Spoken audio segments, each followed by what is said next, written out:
समस्त वर्मा समाज द्वारा आज ये शानदार स्वागत किया जा रहा है। शानदार स्वागत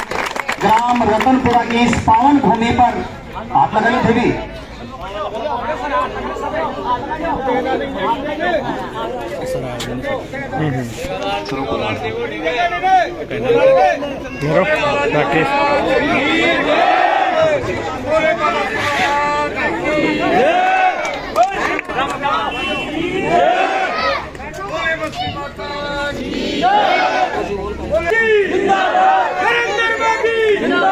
भारतीय जनता पार्टी, भारतीय जनता पार्टी।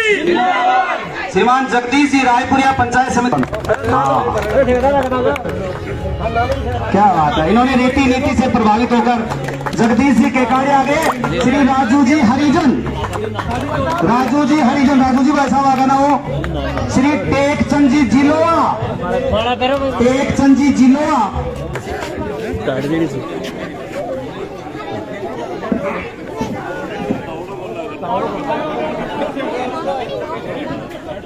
ग्राम रतनपुरा की इस चुनावी जनसंपर्क चौपाल में उपस्थित ग्राम के आदरणीय सभी बुजुर्ग वरिष्ठ नागरिकगण, परम सम्मानीय मातृशक्ति, युवा साथियों और मेरे साथ आए अजीतगढ़ पंचायत समिति के प्रधान भाई शंकरलाल यादव, पार्टी के जिला उपाध्यक्ष मनोहरलाल यादव, हमारे कोटड़ी सिमाला से सरपंच साहब श्रीमती विमला जी झरवाल, आपके नांगल भीम से पंचायत समिति सदस्य श्रीमती रायपुरिया जी, हमारे श्री माधोपुर से नगर पालिका के पार्षद रहे मेहरडा जी, रायपुरिया जी, जहांगीर साहब सिमाला जागीर के सरपंच हमारे सरदार जी, अर्निया से सरपंच प्रतिनिधि बाड़ीगर जी और हमारे भजन सम्राट पंचायत समिति में मेरे साथ सदस्य रहे कैलाश जी, उपस्थित सभी सम्मान्य जनप्रतिनिधिगण और पार्टी के पदाधिकारी। ये तो आपको अच्छी तरह से जानकारी है कि आने वाले 25 नवंबर 2023 को राजस्थान विधानसभा के चुनाव के लिए मतदान होगा। आज तारीख हो गई 14। मतदान के और आज के मध्य 10 दिवस का समय शेष है। ये चुनाव जिस प्रकार के माहौल में हो रहा है, इस माहौल को समझने की आवश्यकता है। पिछले 5 साल में श्री माधोपुर विधानसभा क्षेत्र में जिस प्रकार का भय और आतंक का माहौल रहा है, आम गरीब आदमी के साथ जिस प्रकार का अन्याय और अत्याचार हुआ है, विकास कार्यों में जिस प्रकार का राजनीतिक आधार पर भेदभाव और भारी भ्रष्टाचार हुआ है, और सबसे शर्मनाक स्थिति कि प्रधानमंत्री जी की सबसे महत्वाकांक्षी योजना जल जीवन मिशन, जिसमें घर घर तक नल से जल पहुंचाने की योजना थी, उसमें जहां जहां भी उस योजना में स्वीकृतियां आई, वहां भी राजनीतिक आधार पर भेदभाव किया गया। कौन मोहल्ला हमारे पसंद का है, कौन मोहल्ला उनके पसंद का नहीं है, कौन ढाणी उनके पसंद की है, कौन ढाणी उनके पसंद की नहीं है, उसी के आधार पर जल जीवन मिशन के काम को। और सबसे शर्मनाक पहलू गर्मियों के मौसम में तब देखने को मिला पिछले 5 सालों में, जब राज्य सरकार का एक दायित्व बनता है कि जहां जहां पेयजल की कठिन समस्या हो, वहां टैंकर के जरिए पेयजल सप्लाई किया जाए और आम आदमी को पेयजल की किल्लत नहीं हो, समस्या नहीं हो। पहली बार पिछले 5 साल में इसमें भी राजनीतिक आधार पर भेदभाव किया गया। कौन से गांव में टैंकर भेजने, कौन से में नहीं भेजने, ये निर्णय भी राजनीतिक आधार पर लिए। जबकि हमारे सनातन में बहुत से लोग गर्मियों के मौसम में प्याऊ भी लगाते हैं, पशुओं के लिए खेड़ियां भी भरवाते हैं। अब जो पेयजल जैसे मामले में वे राजनीतिक आधार पर भेदभाव करें, तो मैं समझता हूं कि एक नैतिक गिरावट की पराकाष्ठा है। अब इन 10 दिन में तरह तरह की बातें आएंगी, तरह तरह की अफवाहें आएंगी, तरह तरह के गोले पड़ेंगे, तरह तरह के दबाव बनेंगे, कई जगह धमकियां भी देना शुरू हो गए। इन सब का निडरता से मुकाबला करते हुए और मैं आप लोगों से निवेदन करूंगा कि ये जो 10 दिन का समय है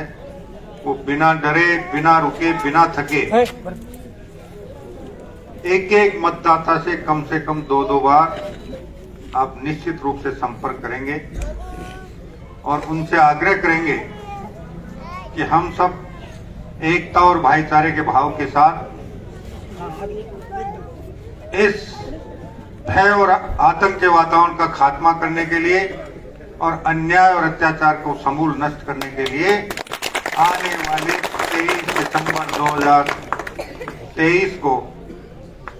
25 नवंबर 2023 को भारतीय जनता पार्टी के चुनाव चिन्ह कमल के फूल पर भारी तादाद में मतदान करके और इसका मुंह तोड़ जवाब देने के लिए निर्भीक होकर मतदान करेंगे। आपका एक एक मत जैसे जैसे कमल के चुनाव चिन्ह पर डलेगा, आपका एक एक मत इस भय और आतंक के वातावरण पर ब्रह्मास्त्र के रूप में वार करेगा। आपका एक एक मत इस भय और आतंक के खात्मे में ब्रह्मास्त्र का काम करेगा।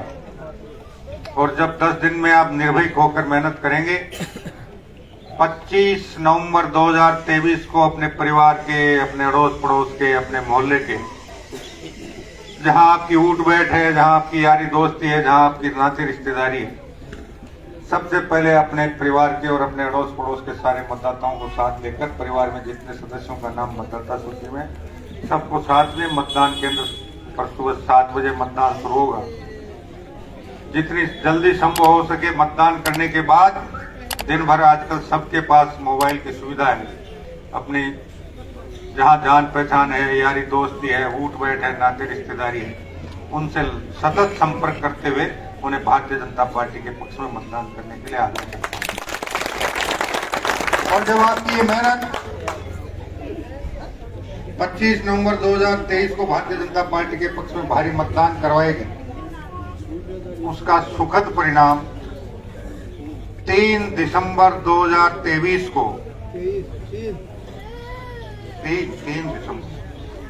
3 दिसंबर 2023 को श्रीमाधोपुर विधानसभा क्षेत्र से भारतीय जनता पार्टी को विजयश्री के रूप में प्राप्त होगी। राजस्थान में भारतीय जनता पार्टी को भारी बहुमत मिलेगा। 3 तारीख की शाम होते होते परिणाम आएगा, रात का अंधेरा छाएगा।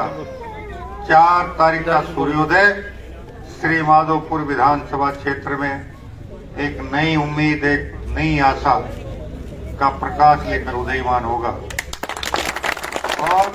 4 तारीख के सूर्योदय के साथ ही श्रीमाधोपुर विधानसभा क्षेत्र से भय और आतंक का वातावरण समाप्त होने और अन्याय और अत्याचार का खात्मा होना शुरू हो जाएगा। और हम सब आप सबके सहयोग और आशीर्वाद से इस अन्याय और अत्याचार का खात्मा करते हुए, भय और आतंक के वातावरण को पूर्णतः समाप्त करते हुए, विधानसभा क्षेत्र के गरीब से गरीब, कमजोर से कमजोर व्यक्ति को भी चैन की नींद आने के लिए हम ऐसा अमन और चैन का वातावरण बनाने में कामयाब होंगे कि उसके मन में ये बिल्कुल चिंता नहीं रहेगी कि उसके परिवार के या उसके संपत्ति के साथ कभी भी किसी प्रकार की दुर्घटना हो। और उस सब के बाद हम सब मिलकर आने वाले 5 वर्षों में बिना भेदभाव और बिना भ्रष्टाचार के विकास की एक नई बात लिखने में कामयाबी हासिल कर पाएंगे। 2014 से 2018 के कालखंड में मैंने श्रीमाधोपुर विधानसभा क्षेत्र की जो सबसे बड़ी समस्या है, हमारे यहाँ पेयजल की समस्या है। बहुत से ढाणियां ऐसी हैं जहाँ जमीन में बिल्कुल पानी समाप्त हो चुका है। पीने के लिए बहुत दूर दूर से पानी लाना पड़ता है, टैंकरों से लाना पड़ता है। मैंने लगातार मुख्यमंत्री जी से और जलदाय मंत्री जी से इस बात को लेकर संघर्ष करता रहा और मुझे आंशिक रूप से सफलता मिली 2017 में, जब 2017 से लगभग 30-35 साल पहले हमारे यहाँ की पेयजल समस्या के स्थायी समाधान के लिए जो एक परियोजना बनी थी, जिसमें भाखड़ा नांगल बांध के नहर का पानी हमारे यहाँ बड़ी पाइपलाइन के जरिए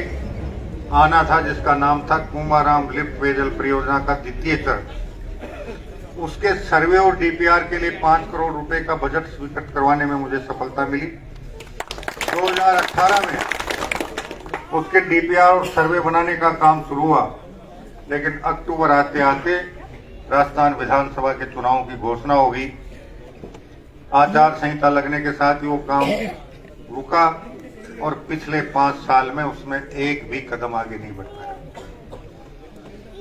अब आप सबकी मेहनत, जब 25 नवंबर 2023 को भारतीय जनता पार्टी के पक्ष में भारी मतदान करवाने में सफलता प्राप्त करेगी और उसका सुखद परिणाम 3 दिसंबर 2023 को आएगा, तो हम 4 दिसंबर 2023 से फिर उस परियोजना को वापस पटरी पर लाकर आने वाले 2024-2025 के कालखंड में हम कुंभाराम लिफ्ट पेयजल परियोजना के द्वितीय चरण के माध्यम से श्री माधोपुर विधानसभा की पेयजल की समस्या का स्थायी रूप से समाधान करने में सफलता प्राप्त करेंगे और तब तक के लिए अस्थायी रूप से जो कुछ भी व्यवस्था हमसे बन पड़ेगी उसको भी करने में हम किसी प्रकार की कोर कसर नहीं छोड़ेंगे। इस सब के लिए आप सबके सहयोग, आप सबके समर्थन और आप सबके मतों की आशीर्वाद की आवश्यकता है और मैं उम्मीद करूंगा कि आप इन 10 दिन में कड़ी मेहनत करते हुए इसमें निश्चित रूप से सफलता प्राप्त करेंगे। लेकिन एक हाथ जोड़कर निवेदन जरूर करते जा रहा हूँ, इस 10 दिन में विपक्षी बहुत प्रयास करेंगे कि एक बार वो फिर आपको डूंगर बल्ती की ओर आपका नजर लगवा दें और फिर पीछे से जेब से पेट्रोल निकालकर आपके पैरों में डालकर फिर आग लगा दें और आने वाले 5 साल वो आपके पैर जलाते रहें। तो मेरा हाथ जोड़कर निवेदन है, कोई कितना भी प्रयास कर ले, 25 दिसंबर